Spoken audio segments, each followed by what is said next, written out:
I think it's a crutch for Mac Leftwich, and I think it's a crutch for Will Hammond.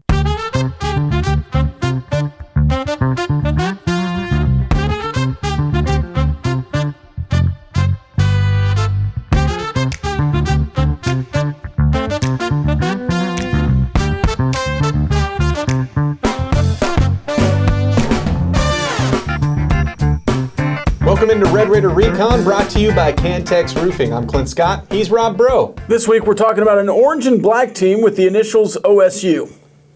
Didn't we already do this? This is a new one, apparently. Oh. For the first time in 2025, the Red Raiders are looking to bounce back from a loss. Despite a dramatic comeback attempt, the Sun Devils came out on top 26-22. But if you think Red Raider fans are down this week, wait till you see the opposing fan base. Actually, whatever they're doing, that looks pretty fun. Oklahoma State has had a nightmare season. Mr. Oklahoma State himself, Mike Gundy, was let go after a Week 3 loss to Tulsa. That left offensive coordinator Doug Meacham as the interim, with numerous players taking red shirts or early transfer portal announcements. It's been a long season for the Pokes. Offensively, they're scoring 16.6 points per game while giving up 38.4. Both are the worst in the Big 12. Arguably, their best player is redshirt freshman running back Rodney Fields Jr. He leads Oklahoma State with 420 rushing yards. He also has 215 yards receiving. He's coming off a 190-yard performance against Cincinnati. Sam Jackson has started the last 2 games at quarterback, who transferred in as a receiver. However, he did start his collegiate career as a quarterback at TCU and had a 1-year stop at Cal. Zane Flores has started the most games this season, still leading the Cowboys in passing with 696 yards, but no passing touchdowns and 3 interceptions. In fact, Oklahoma State has thrown only 4 touchdowns this season from 4 different players. They'll come to the Jones where the Red Raiders are trying to wash out a bad taste from their mouth. In Tempe, it was a forgettable day offensively. After a massive day on the ground the week before, they finished Saturday with just 109 yards on the ground. Cam Dickey had only 9 carries, Jacoby Williams had 3. Redshirt freshman Will Hammond struggled most of the afternoon, but did hang tough, throwing 2 touchdowns and rushing for another. The last 2 scores came with under 4 minutes to go. It could be him as the starter again this week, with Behren Morton still listed as day-to-day as of now. In the rest of the Big 12, BYU, Cincinnati, and Arizona State are firmly in the contender conversation. BYU is at Iowa State this week, Cincy hosts Baylor, and the Sun Devils will host a very interesting 6-1 Houston squad. This week's line is eye-popping, with the Red Raiders opening as a 38.5-point favorite. Will they take last week's frustrations out on a limping Oklahoma State team? Either way, the pressure is on in the Big 12 race. Texas Tech finally losing this week. They're now 6-1, back to 14 in the polls. But if I told you, heading into this point this season, Clint Scott, that Texas Tech was 6-1, ranked 14th in the country, would you be pleased with A, the first 7 games, and B, your opportunity to still win a Big 12 championship? You know, it's funny because if you go back to our summer conversations, all of our weekly shows, summer conversations, I mean, how many times did we say the 3 toughest games on your schedule, at least before the start of it, was going to be at Utah, at Arizona State, and at Kansas State? Now, I get it. Like, you see these teams start playing, and our opinions are going to change in some ways. And I'm not saying, I was like, well, just because we talked about the summer doesn't, mean that you shouldn't have had a better performance on Saturday. But from that perspective, yeah, 6-1, you're in a really good spot. I get that we're gonna have different opinions when we see how dominant you have been and how you can be, and then just how flat, ineffective, whatever you want to call that offense. It stings in the moment, but the positive is you're not out of it. Like, this isn't a loss that just ruins everything that you wanted to do this season. Yeah. It just means you can't go undefeated. Oh, that is true. Yeah, there's your simple math. It does mean that. You're welcome. You do have a loss. And that's this week's drop of knowledge with Raider Recon. Yeah. A loss means you can't go undefeated. All right, let's jump right into this, Clint, because I do think I have some thoughts that I want to give you, and I, in fact, have 3 of them. Oh, first thought? First thought is... Oh, I did that backwards. Let me get First thought. First thought. The first thought is, when your first 10 drives of a football game are punts, an interception, and 2 turnover on downs, it's nearly impossible to win the game. That's the second drop of knowledge. Yeah, it makes your defensive performance. I don't know if we're putting enough respect on it of what you did to keep yourself in that game. The fact that you had a chance beyond the final drive, I was Yes. really impressed with the defense. Yes, and even with the final drive, I'm moderately impressed. It's like dropped it to an A minus. Yeah. And you had some things happen that we haven't seen yet this year, right? You had 2 big plays, but still, when you're holding them to field goals instead of 6s on those with a player that basically doubled his yardage, I think that there were still some impressive things, and the offense wasn't helping you out. Second thought. Even with the loss, Texas Tech is still the favorite to win the Big 12. And that's not just me saying this. This is the odds makers have Texas Tech as a minus favorite still, with the next closest from minus 115 to plus 400, and that's Arizona State. BYU right behind him at plus 600, and they're undefeated. Cincinnati right behind them, undefeated in Big 12 play. Utah, seemingly on the outside looking in now. I think the 4-horse race, with everything that happened this weekend, is BYU, Texas Tech, Arizona State, Cincinnati. In really any order right now. Mm-hmm. I would agree with that. All right, third thought. Thought. Will Hammond versus Utah look like he was playing free and confident? Since, against Kansas and Arizona State, he has looked unconfident and like he's overthinking the game. Yes. Yeah. Seconded. He's still an inexperienced quarterback. Yeah. And I do think that there is a little bit to the, hey, we have been game planning. And I think you saw this against Kansas too, just in a different way. We have been game planning for one specific quarterback all week, and especially Utah. And I think they didn't know what to do with Hammond. They certainly didn't know how to contain his legs because we forget, like, it took him a little bit to settle into that game too. And again, yes, it makes sense. You're at Rice-Eccles. Even if you're prepared to go in, you're still probably not expecting to have to go in.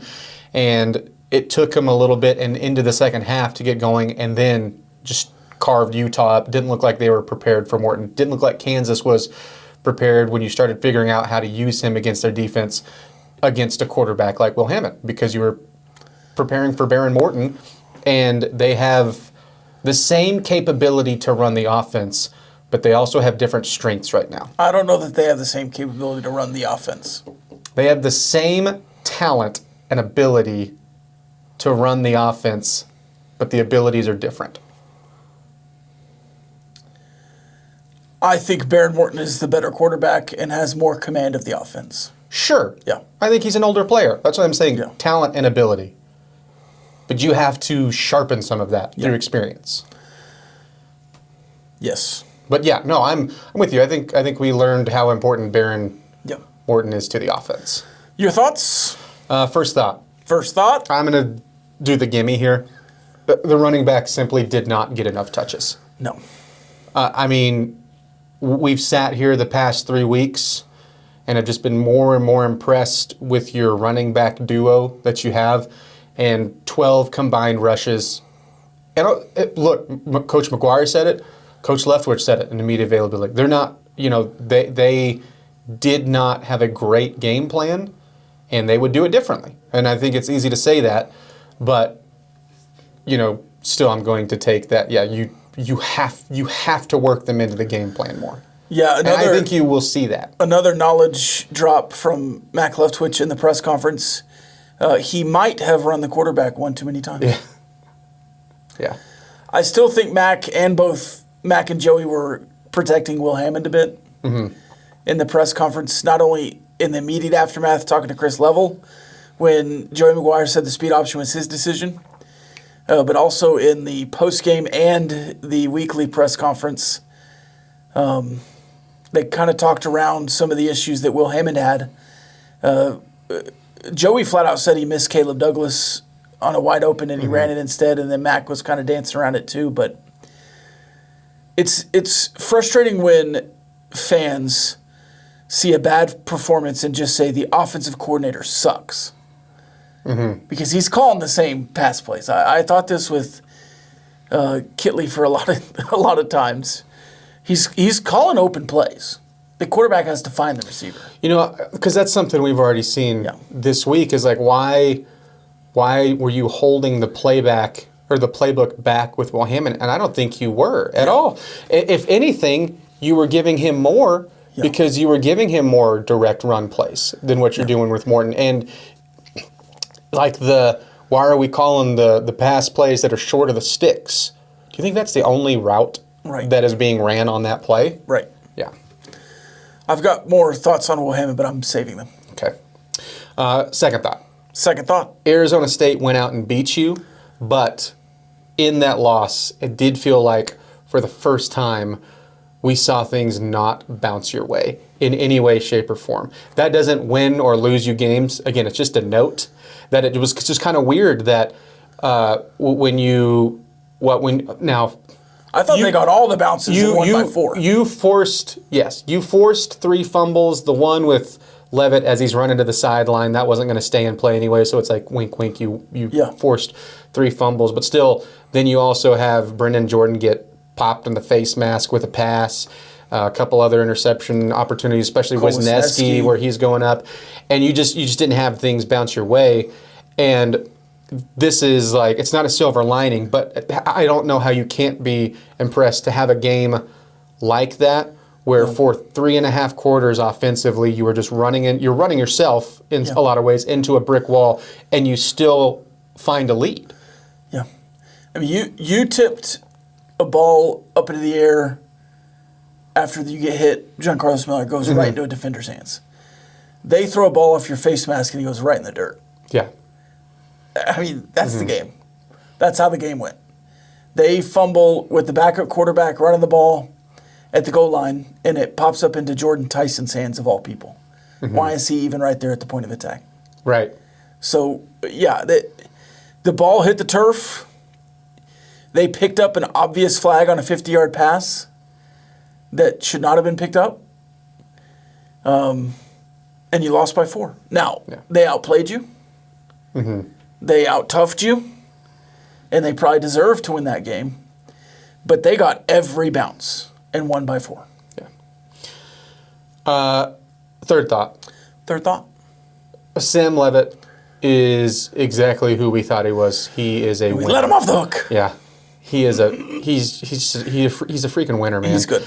To me, I think you played the best QB, wide receiver, running back trio in the conference.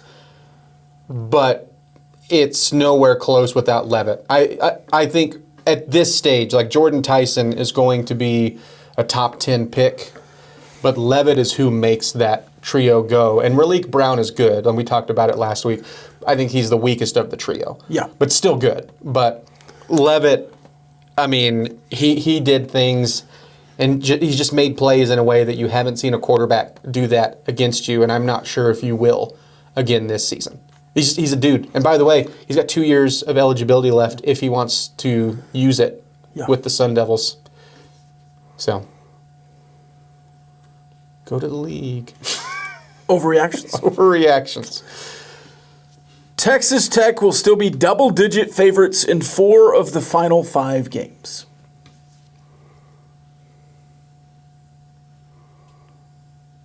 I can see that. That is obvious double-digit favorites against Oklahoma State, UCF, and West Virginia.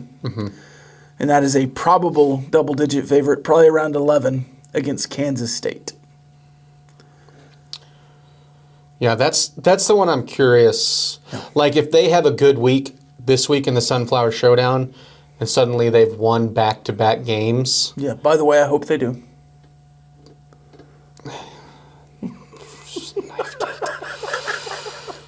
I get it. I would too. Anyways, yeah, that's the one. If Kansas State wins this week, that's the one I'm iffy on. Yeah.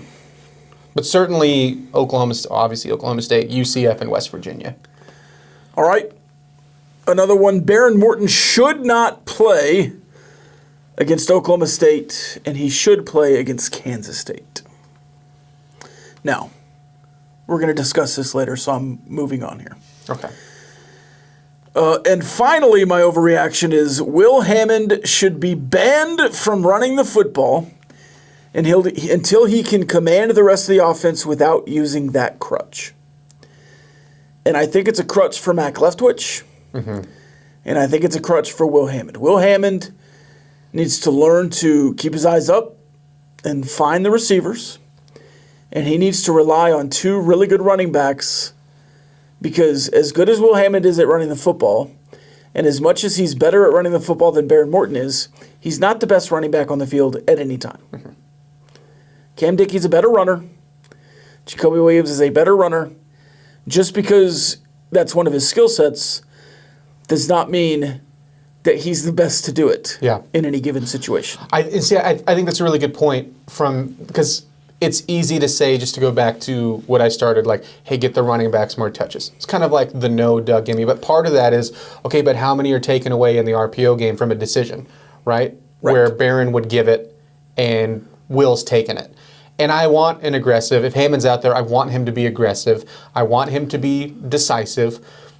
Him keeping the ball doesn't make it decisive. It makes it, I don't know what to do, so I'm going to make a play out of it. Yeah. Or try to make a play out of it. So I think that's a very good point.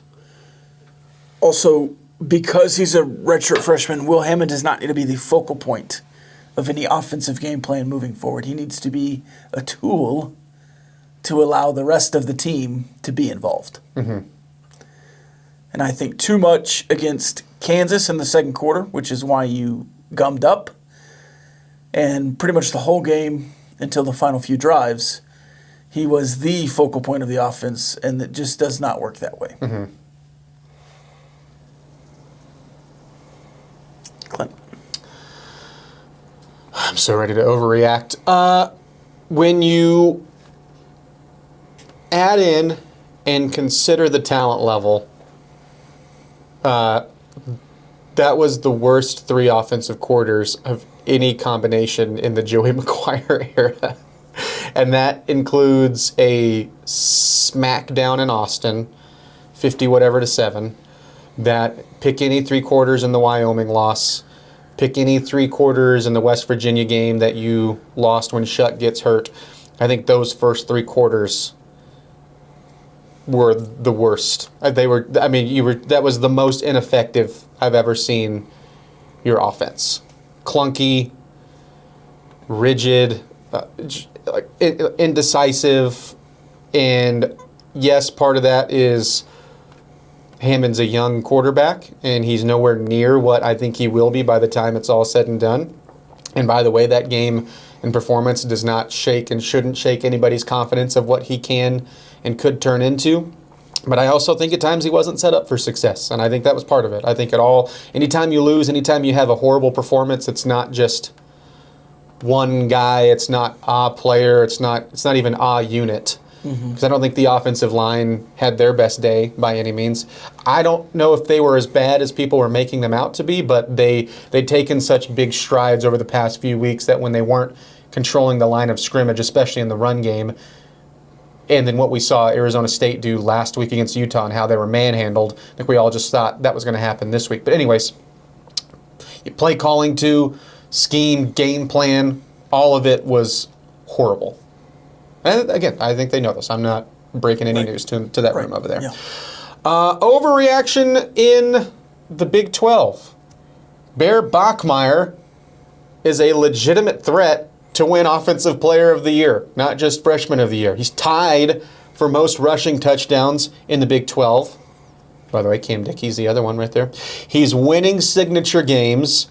If they get to 11 wins, somewhere in that stretch, he'd have a win over in any mix. Brendan Sorsby, Josh Hoover, 2 guys who I think are threats for that. In Ames, which I think gets a lot of credit, or at Texas Tech, all build the season legacy and all hurt an opposing threat for that title. I am shocked more and more each week. I mean, his numbers won't blow you away, But compared to what he was going up against and the moment and the rivalry and what it meant, he was a stud over the weekend. He was a stud in that win over Utah. Yeah, and the BYU's not blowing anybody out, but they win. Yeah. They find a way to win. And he threw, the first touchdown was a dime that he threw. That was like a big league throw, Yeah. one-on-one to Chase Roberts. Made sure that the defender was facing away and then only his guy was going to come down with it. And if he doesn't, maybe a shot at pass interference. Like, that was a mature throw. Final overreaction. I'm going to try to not make this like super gross from the loss because I know it was a beatdown, but emotionally, whatever, fandom-wise. Even with 2 losses, I think that win was enough to push Kenny Dillingham in the Coach of the Year conversation. Speaking of end-of-the-year awards. Because I think right now they have a real shot at winning out and a real shot at going back to Arlington. It's not a gimme, but, I mean, they've clearly been far from perfect. But if they do, depending on who's on the other side in Arlington, I think he would have a real shot at winning it for back-to-back years. I like it. And I think a lot of that is the respect that you carry and the odds and the target on your back and everything we've talked about for 6 weeks leading up to it. Can I ask you a side question on him just real quick? Yeah. Are you surprised we're not seeing his name pop up more on like coaching watch lists? And I'm not even saying as a serious candidate, but we have, pick the outlet that's so-and-so. Here's the 10 coaches to watch for like the UCLA job, which is the one I'm specifically thinking of. Because he's a young guy. He's already turned around a program. He already gave a blue blood in Texas all they wanted in a college football playoff game. I'm just kind of surprised that it's not just being thrown out there, even if it's haphazardly. I know you're talking haphazardly? Yeah. Is the P that hard on the word? When I say it, yeah. Sure. People say that. It just throws me off every time I hear it. I think that's the right way to say it. I'm going to start... No, I think that's the right way to say it. I'm going to start using the word more. Haphazardly. No, I think that's right. It just was jarring. I know you're talking about, like, Bleacher Report or whatever, putting out their list 24/7 and not, like, legitimate coaching searches. But I think maybe his agent just knows. And he just got a big raise from Arizona State. They're paying him tops in the conference. He's an Arizona State guy. He was a Dan Lanning guy, I guess, coached with Oregon for a minute, but he is an Arizona State guy. I think he's where he wants to be. And I don't think, like, if it's a big job maybe that opens up, that he's would move on from, but I don't think UCLA is a better job than Arizona State. I don't either. And I think part of it's like, well, okay, there's Penn State's a big job, right?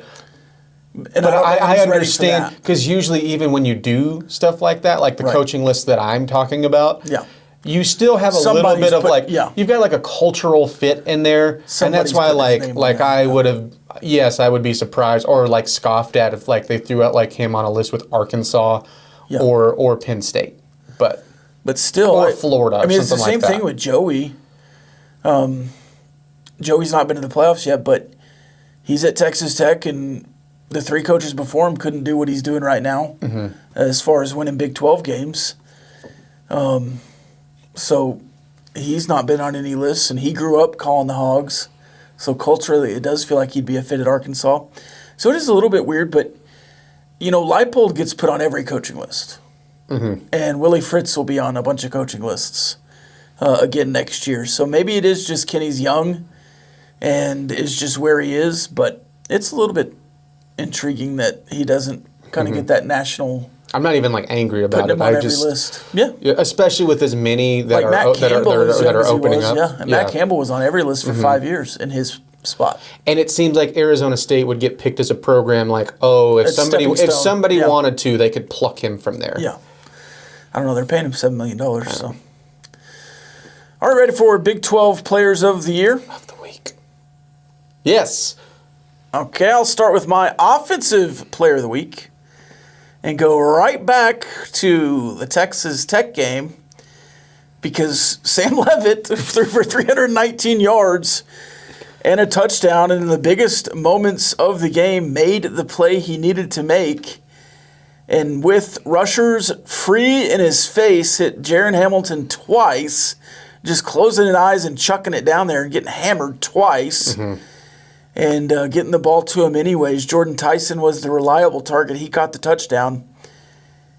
But it just feels like Arizona State's Sam Leavitt was the guy, and with no legs and getting sacked several times, he still had positive rushing yards. Lieutenant and Leavitt. A couple of big ones.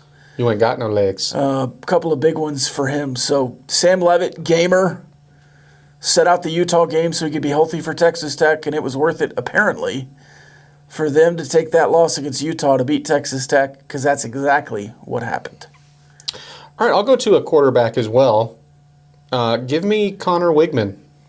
4 touchdowns against Arizona. And that game got dicey, by the way.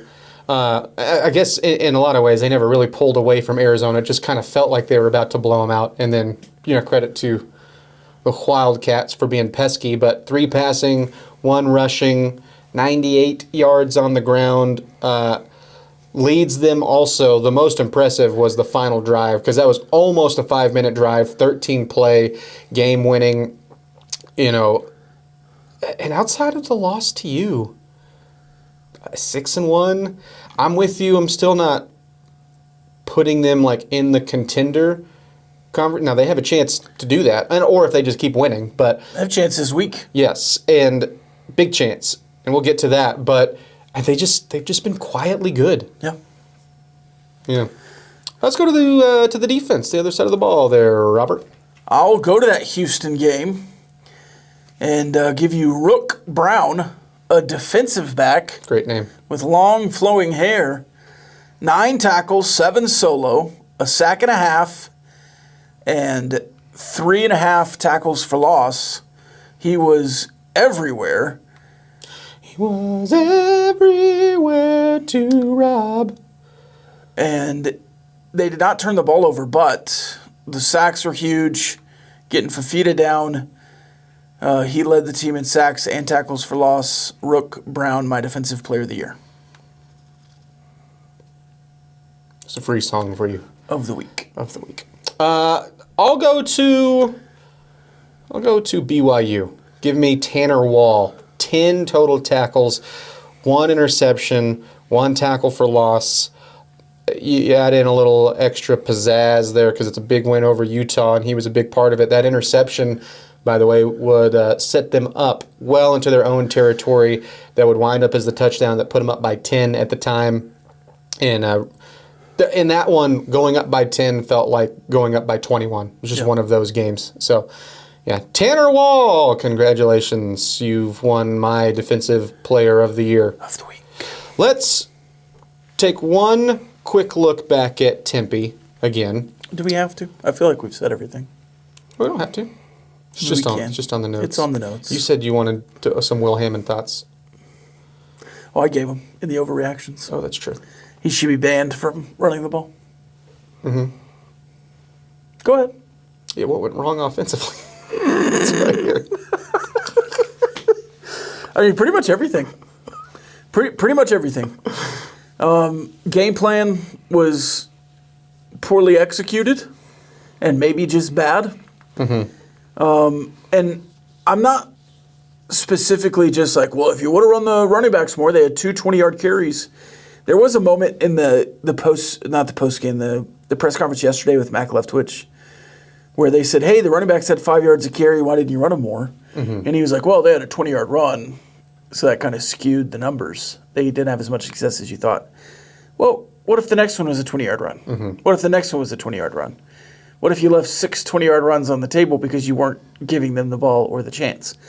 So I agree with what he said, but it's also like, on the other hand, we'll never know. Right. And just the 3 and outs, the second drive was 4 plays, but the first one was a 20-yard run, and then you didn't run it again with the running back. So, well, and then because the stat conversation too is like, okay, well, you're also taking off. Like they weren't getting you 1 to 2 yard carries, and when you're consistently in 3rd and 8, Again, that's where I go. You weren't helping set up Hammond for success. Yeah. Especially a guy who was struggling in the passing game. Yeah, and even the completions were off. Yeah. Mostly. You didn't have a lot of chance for Yak. Yeah. So what went wrong in Tempe for the offense? Pretty much everything. Yeah. Yeah. Okay, glad we did that. Behren Morton, is this a game you keep him out of regardless if he can go or not? Yeah, I think you suit him up, and if Will Hammond is struggling again, you throw him out there and see if you can get something going. But there's no reason, really, to need Behren Morton against Oklahoma State. This is not a game you have to win by 60. And if you believe in Will Hammond as a future star, then he should be able to bounce back. Mm-hmm. And maybe you're going to need Will Hammond again. If it's for a big moment, a big drive, a playoff drive, a Big 12 championship drive, whatever it is, you're probably going to need Will Hammond again. So this is actually a pretty good spot to go get him some confidence. But does it make any sense to put a 90% Behren Morton out there and have him re-injure something? Now, it's football. You play your starters. Uh-huh. This was the conversation. We've had this exact conversation against another black and orange team, right?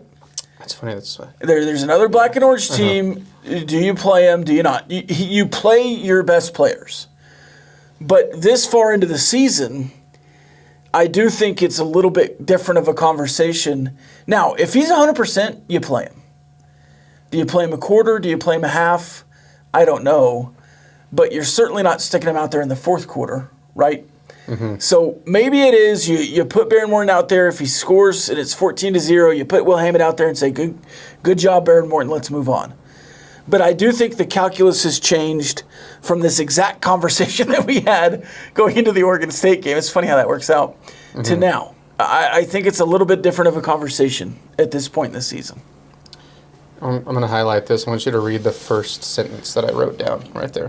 Same injury, but much different situation. Yeah. And in a lot of ways, too, I think with Oregon State, the difference, too, is this one's worse, right? Yeah. And especially with it being the second time, I am 100% with you. I mean, if it's not clearly if he can go, he should go. Because at this point, we know what your offense can be. We know what your offense is. We also know that Morton, unfortunately, can come in and play well after missing time, right? I mean, we've seen that in his career.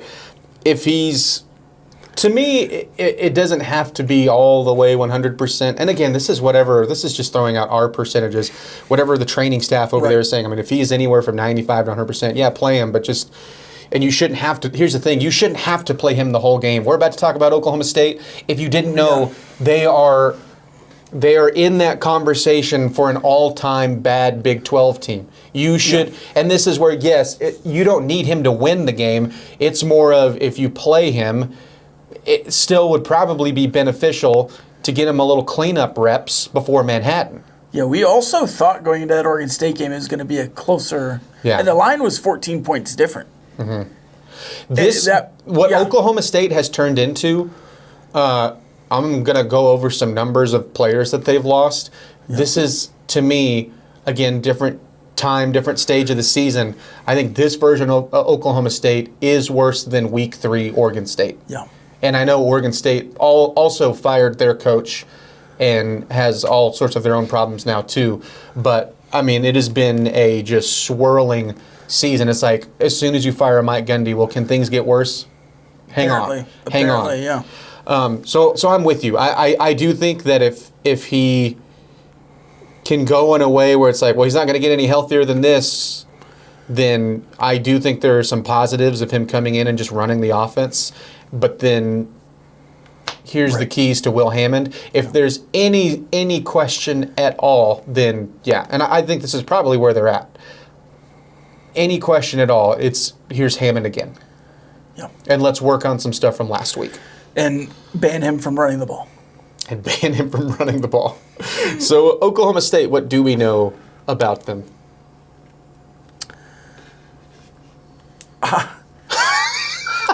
That's the perfect answer. I hope when Brian Jensen and John Harris and Chris Level are doing the Texas Tech pregame show, and they're like, which they do a great job scouting the opponent and stuff like that. I hope John Harris is first. He's just like,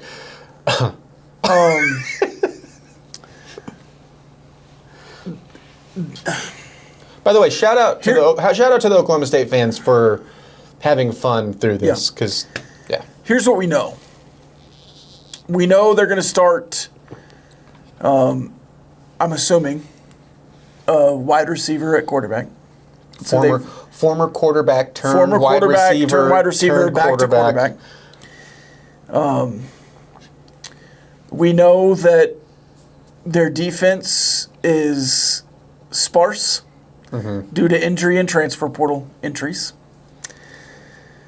Zane Flores has entered the portal, right?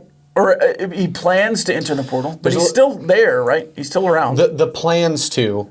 Okay. And I don't believe he was able, because there's a lot of guys on here. This is where the numbers get skewed. There's a lot of guys that are taking red shirts already. Right. Electing, you're going to red shirt me because I'm going to enter the portal. I'm just not going to play. That aren't officially in the portal. Right. And there's some that you're seeing reported, hey, they're planning on entering the portal, but they don't have the red shirt to use. And there's some that are already in confirmed, headed towards the portal, not playing. Doug Meacham has said that Haas Haney's not going to play until the last 3 or 4 weeks. We'll see what the injury report says. If he's upgraded to doubtful potentially this week, maybe he's healthier than they thought. But they don't have a strong offensive line. They don't have electric playmakers. And they don't have any depth defensively. Now, they're going to do a lot of things that test you offensively because they don't care what works and what doesn't work. If you're playing BYU, they're not going to run a double reverse flea flicker in the first quarter because it might get blown up. And they're going to try to stay in front of the sticks and beat you out in their game. Oklahoma State might, on the first play of the game, run the annexation of Puerto Rico. And if it's a pick six, you're probably going to score 6 anyways. Who cares? Yeah. So that's the kind of dangerous team that Oklahoma State is. But they're bad. So 11 players confirmed in the transfer portal. Look at all the other ones that I think that there's a handful of guys that they genuinely would like to keep around. But even when you have a coach fired, usually it's not just a handful. And so like Rodney Fields Jr., I do think is a stud. And past just him having a good game against Cincinnati, but he is their offense at this point. And, Coach McGuire, I thought was very respectful with how he talked about Sam Jackson at quarterback. But for Sam Jackson, I wonder how much convincing it took, because he went there and he made the switch, because the story with him was he was trying to make the league as a receiver and show off his athleticism that way, because he wasn't developing as a quarterback. Well, how much convincing did it take him to go like, hey, we need somebody to run the quarterback spot? Yeah. And maybe it wasn't that much at all because you didn't have a quarterback to throw to you anyways, But he was complimentary in his athleticism. They don't have a quarterback. They don't have a passing game. They've thrown 4 touchdowns this season from 4 different players, and one of them was a receiver on a trick play, and another one now is a converted back receiver. Zane Flores, who started the most games, didn't have a passing touchdown. There is no passing game, and so I think when you add in how hopefully angry this team is, and I think they will be after losing, like sometimes you look like I would have went regardless of when you lost a game. Boy, assuming there was a game on the other side, hate to be the team next week. Yeah. It just happens to be Oklahoma State who, through some of the things that they can't control, some of the things they could have controlled, they are limping into this matchup as much as a program can limp into it. And, like, there's a couple guys defensively I think they want to keep. Malik Charles, interesting, couple sacks in 3 weeks. Wendell Gregory is a redshirt freshman edge rusher that I think that they would like to keep, but that list is so few and far between. I would not say at all that I think Oklahoma State is untalented. Mm-hmm. They're just so thin. Yeah. And we've learned in the Big 12, it takes 22 quality starters to win consistently in the Big 12, and they don't have that. It takes 35 Big 12 quality players to win a Big 12 championship. They don't have that. I hope Texas Tech does this year. They might have 15. Mm-hmm. And that's going on the other direction. It might take 12 to win a game, period. And I'm not sure that they have that. Yeah. They might go 0-18 in Big 12 play. I mean, you're talking about the 2010s Kansas and the 90s Baylor. That's how bad they are. And you know what's different with this team than those teams? Is those teams weren't actively getting worse throughout the season. They were just bad. Yeah. But we're in a different era where you got to do what you got to do. So, like, mid-season quitting is not a fair way to say it because there's a lot of guys that didn't sign up for that situation, right? And their coach got fired. So mid-season quitting isn't right. But just having, what if I say an actively changing roster, a self-depleted roster. Yeah. I think you can say mid-season quitting. I don't think all transfer portal... Some of them, yeah. I don't think all entries are created equal. Mm-hmm. But there's some quit here for Oklahoma State. Absolutely. Yeah. I think the administration quit on Mike Gundy and paid him a bunch of money to leave. And I think that if you're healthy and you've committed to play for a university and you've already used a red shirt and you've entered the portal, you've quit on the team. Now, if you've not used a red shirt and you legit can go save a season of college football and play somewhere else, okay. I understand you're doing what's best for your future, but there's an opportunity here if you have already used a red shirt to go play for your team that you chose to go to and you've quit. I guess the coaching change makes it different to me. Even then, I think it probably depends on the situation. I think those players committed and knew what they were getting into. Yeah. Yeah. Hey, you know how to avoid a coaching change? Beat Tulsa. Beat Tulsa. Yeah. Okay. That's 12 points against Tulsa. Still I think Oklahoma State blows my mind. Has some talent. I think Gavin Freeman is a talented kid. I think some of these other Oklahoma State players are talented kids. They do not have enough to stay on the field. I'm praying for those tackles against David Bailey and Romello Height. I'm praying for this offensive line against this defensive line. But, again, you kind of need a week to get healthy, too. So how much does David Bailey play?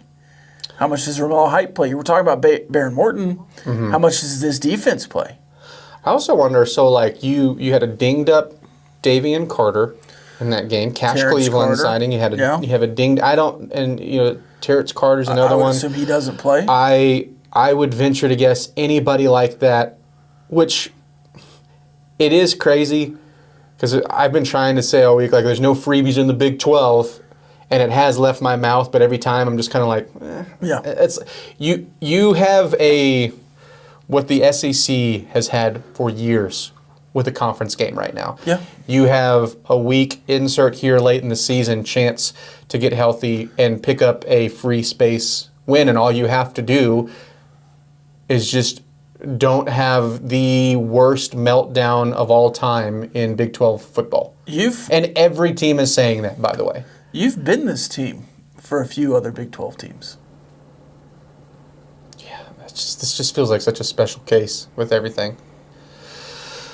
So, yeah, I do think that... You were this team to Oklahoma State, and they shut you out in Lubbock. Yeah. 23-0. I think that this offers... After a coaching change. If needed, a confidence builder, but I don't know how much that actually applies, because I think you still have I'm not walking away of like a team after losing to Arizona State and losing for the first time, like suddenly they don't know who they are defensively, suddenly they don't know their skill guys, they don't know how talented they are, and they don't know still what's at stake. If anything, I think they know the at stake part more. So really, if you're looking like maybe individually, like I think Will Hammond, this is a great confidence building opportunity.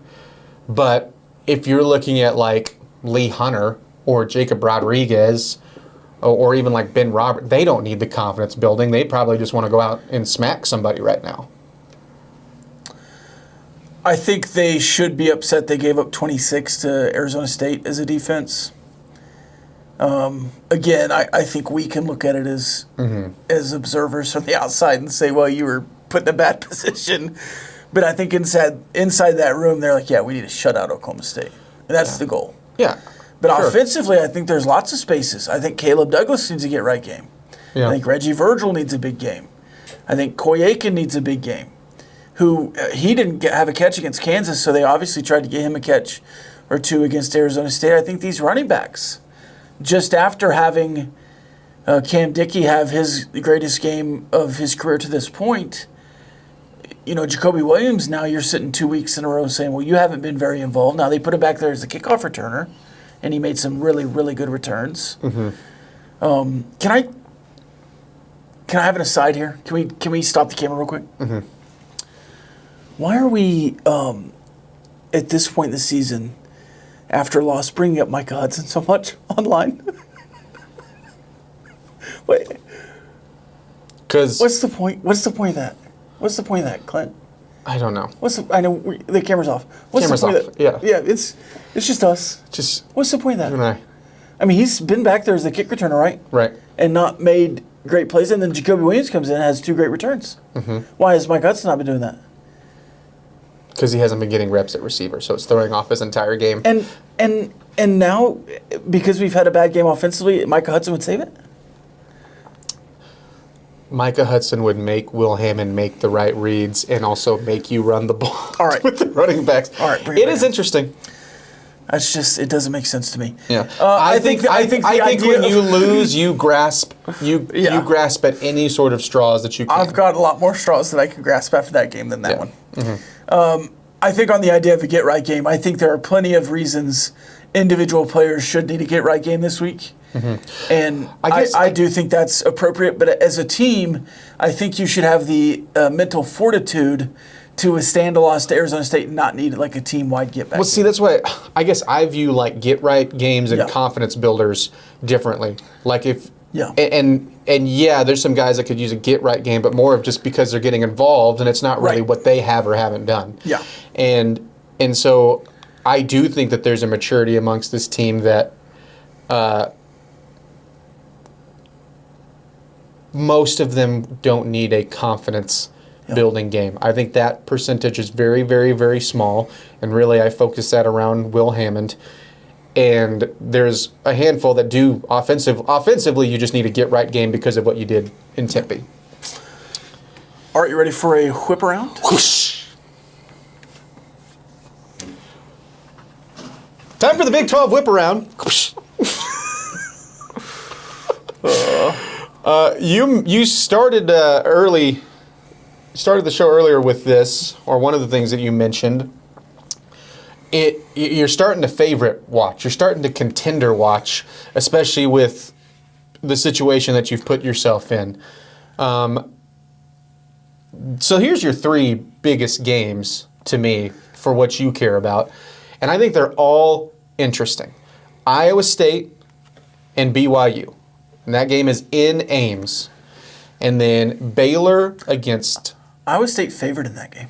3.5, right? Yeah. Cincinnati at home against Baylor. The Bearcats 4.5-point favorites. We'll see if that Cincinnati defense is legitimate. Yeah. And then Arizona State hosting Houston, 7.5 points.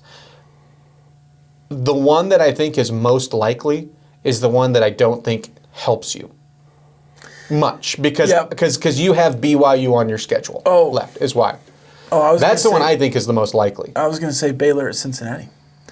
But yeah, certainly BYU over Iowa State. Is that what you're saying?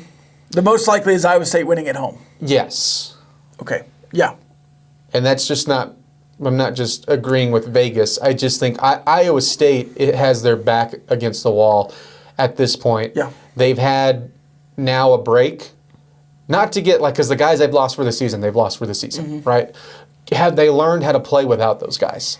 Yeah, coming off a bye, Matt Campbell off a bye. And is on the other side, is there a BYU, hey, we just beat Utah, and then we trip in Ames? Yeah. And Ames is just, Jack Trice is a hard place to win. BYU just came off an emotional victory, rushed the field. Now they have to go on the road. Arizona State, emotional victory, rushed the field. And I think a lot of people are overlooking how good Houston is. I think all three of these teams could lose. I think Iowa State can beat BYU, yes. I think Cincinnati could lose to Baylor, yes. I think Houston can beat Arizona State. Houston doesn't have, what hurts them, I think, in the Big 12 perception is they had you on the schedule early, where BYU didn't. And I say that because how have they been winning games? Looks a lot like how BYU's been winning games. Like they haven't really blown anybody out, but they just keep finding wins. Yeah. It's Willie Fritz, baby. And those two don't play each other, which is too bad because... What do you think about Kansas State being on the third tier TNT at 11 a.m.? I think they've earned it. I think they did it to themselves. Well, you don't just walk into David Booth, Kansas Memorial Stadium and throw them around. Kansas favored by 2.5 there. I think for Texas Tech, you just want the teams you're playing to win before you get there. So I would, as a Texas Tech fan, be rooting for Kansas State this week. Also because of Leitold. So I think that's the bigger reason. I am for Kansas State. I can separate. By the way, that's a way bigger or a way better nickname. Leopold is the worst one because lie is in the name. Just switch the I and the E. Right. Crypold, accurate. Yes. Fine. But yeah. It lie is in the name. Yeah, just use lie, and I like the Leitold. That's a nice addition. And then otherwise, TCU at West Virginia. I think TCU, for the sake of the conference, needs to win that one in Morgantown. Yeah, 16.5-point favorite. And same with Utah. I think at this point, the top 8 teams in the conference just need to beat the bottom 8 teams. Like the best thing for you, and right now it's like, okay, you keep on having, like Utah is the example this week, and Arizona State was the week before. You had that last team in the top 25, they drop a game, here comes a new team. That team that drops out has to hang around there. Yeah. And so now you're looking at like the Utah to me, and I agree, TCU, they're not near that top 25 right now, but they still need to hang around there as much as possible. Okay. So just putting my Texas Tech glasses on. Put yours on as well. I want you to say who is better for Texas Tech to win this week. Kansas State at Kansas. Kansas State. Yeah. Agree. BYU at Iowa State. Although you've also beaten Kansas, though. It's kind of a coin flip there. Yeah, I think that's closer than I thought thinking about it. Just beat them both. Yeah. Right. Yeah. Coin flip, but leaning Kansas State. BYU at Iowa State. BYU. I think you want BYU undefeated and you want to be the team that beats them. Yes. But also, I wouldn't mind them losing there because it helps. It just eases your tensions a little bit. I think that's also a coin flip kind to of wanting to get back into the control your own destiny. That one doesn't do it. Yeah. But any other contender that loses around you is going to make you feel a little bit better. For the Big 12, BYU. Yes. For Texas Tech specifically, either one. I'm not real worried about that game. See, I think I would still lean more towards I'm leaning BYU there. just to maybe help as if they're top 10, right, when they come here, and that happens right before the initial college football playoff rankings come out, because I'm thinking of, okay, how can you maybe set yourself up for an at-large if a tiebreaker does not go your way? Right. And I think that's better for you. Baylor at Cincinnati. Oh, Baylor. TCU at West Virginia, doesn't matter. But, again, just TCU. Houston at Arizona State. Houston. Arizona State has a legit shot to win out and be in Arlington. Houston. And I think, as you start playing the transitive properties, you beat Houston by 20. If they beat Arizona State, it's like, well, you obviously had a backup quarterback and just couldn't do it that day. And then Colorado at Utah.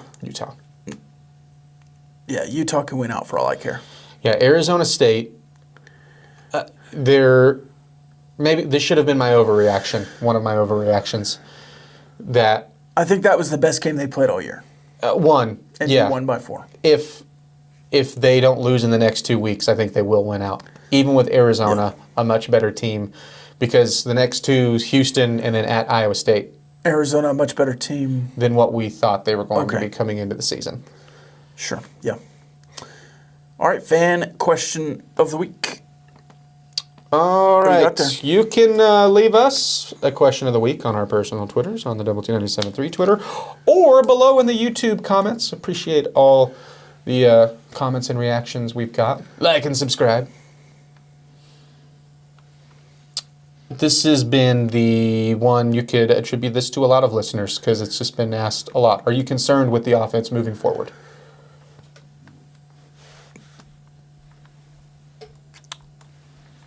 Yes. I was concerned about the offense in the first half against Utah. I was concerned about the red zone against Houston. I was concerned in the second quarter against Kansas. And I was concerned for the first 3 quarters against Arizona State. So why would I sit here and say I'm not concerned about the offense? I've been concerned for a large portion of each of the last 4 Big 12 games. So why would that not make me say I'm concerned about the offense? Do I think the offense stinks? No. Do I think it's a little overrated in the metrics and based on your non-conference? Yeah, maybe. Yeah, you're probably not the number 1 passing offense in the country. Yeah. So I think concern is a little bit of a dangerous word. But yeah, I've had concern in every Big 12 game for the offense in some respect. Can they figure it out? Absolutely. Do I trust Behren Morton to run this offense better than Will Hammond has? Absolutely. Am I concerned that Behren Morton might get hurt? Sure. So, yes, I'm concerned about the offense, but everything that you've done so far to be successful, I think you can do more. And I think you've played some really good defenses beyond Kansas. So I think when you go play Oklahoma State, you're not going to be as concerned about the offense. I think when you play in Manhattan, you're not going to be as concerned about the offense. When you play against UCF, you're not going to be concerned about the offense. When you play against West Virginia, 4 of the last 5, you should be playing defenses worse than the 4 you've played so far in Big 12 play, even with Kansas in there. It's a very vague question, right? Yeah. And I like that you broke it down of all the specific things that you could be concerned about.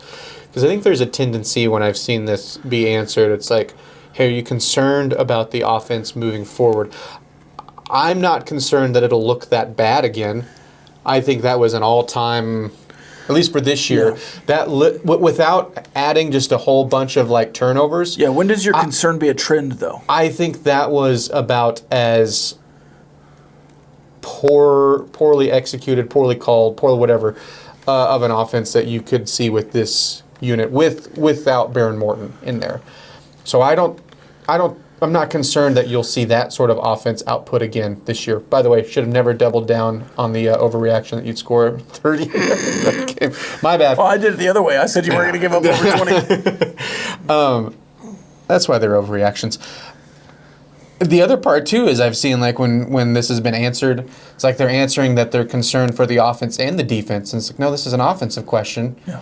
And I'm still confident that you will end up in Arlington. I'm still confident that you will have every legit shot to win a Big 12 championship and find a way into the playoff. But I think the confidence of you being an elite offense is not there. Yeah. Even in the conference. But being a really good offense and on any given day, if you have things figured out a little bit more, could you look like an elite offense? Yes, but you're just not there yet. And you haven't been there consistently. So that is where my quote-unquote, I guess, concern would be. And even then, it's not a concern that, okay, well, if you're not an elite offense, are you going to lose a bunch of games? No, I don't think that at all. And again, I think just of the defenses you've played versus what you have coming up, there's a big opportunity for you to be fine. Yeah, I agree. Now, do you need to be better than fine to win a Big 12 championship? Yes. Is my concern maybe that you're just fine offensively? Maybe. Yeah. So we'll see. But I think you can get right back to what you were doing as you get a little healthier and as you get the opportunity to play Oklahoma State and UCF and West Virginia through the next 5. Like you're gonna jump right back into massive margins of victory. Yeah. Right. And so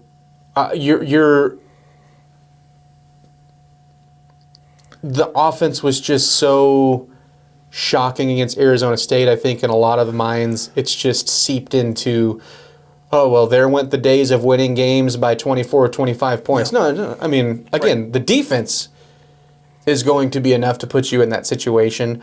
And I can't imagine that the offense is going to have a day where they don't take advantage. Yeah. To that extent. So, as always, thank you for joining us. Did you have a score this week for Oklahoma State? 6.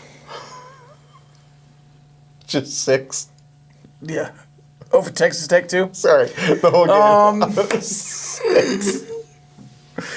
I don't know. I'd like to see a 66-6 or something. Do a little payback. 6. You just said Oklahoma State. I know. Well, yeah. We just usually do it earlier. Yeah. So 66-6? Sure. Sure. I don't like that. I don't like that connotation. 70-6. There you go. You know what? 70-7. That's biblical. Fighting off the I devil guess with your 666 scores. was also Yeah, biblical. that's what I thought you were doing. I thought that's why you didn't like it. But yeah, I didn't like it. that's why I didn't like it. I thought you were hearing laughter from below you. Yeah, it's the mark of the beast a little bit. Yeah. Let's say 70-7, because God says in the Bible to forgive your. Never mind. 63-3. See, it's 70 times 7. Okay, all right. Okay. I'm going to say they scored 12 for each apostle. All right. We'll see you next week.